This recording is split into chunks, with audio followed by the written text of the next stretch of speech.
പതിറ്റാണ്ടുകൾ നീണ്ട ഇടതുകോട്ട പൊളിച്ച തിരുവനന്തപുരം കോർപ്പറേഷൻ പിടിച്ച ബി.ജെ.പി. പണി തുടങ്ങിയോ? കോർപ്പറേഷനപ്പുറം വരുന്ന നിയമസഭാ തെരഞ്ഞെടുപ്പ് ലക്ഷ്യമിട്ടുള്ള പണികളും മറുപണികളും തുടങ്ങിക്കഴിഞ്ഞു.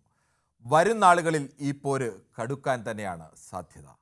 ഇപ്പോൾ ഒരു വശത്ത് കൗൺസിലർ ആർ ശ്രീലേഖ, മറുവശത്ത് വി.കെ. പ്രശാന്ത് എം.എൽ.എ. ഓഫീസ് മുറിയുടെ പേരിലാണ് തർക്കം.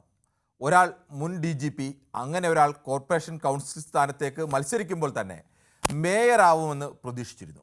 ഒടുവിൽ കപ്പിനും ചുണ്ടിനുമിടയിൽ മേയർ സ്ഥാനം നഷ്ടമായി.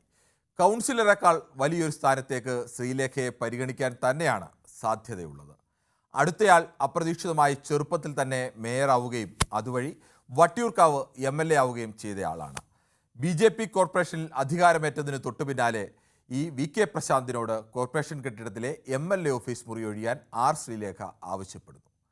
അനിയനോടുള്ള അഭ്യർത്ഥനാസ്വരമായിരുന്നു, അതല്ല യാചനാസ്വരമായിരുന്നു എന്ന് വരെ ശ്രീലേഖ പറയുന്നുണ്ട്.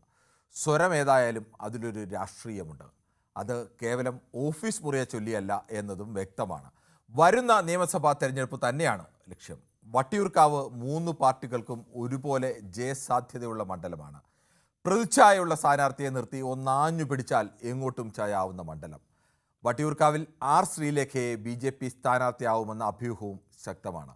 സ്വാഭാവികമായും വി.കെ. പ്രശാന്ത് എന്ന ജനകീയനായ MLA തന്നെയാവും ഇടതു സ്ഥാനാർത്ഥി.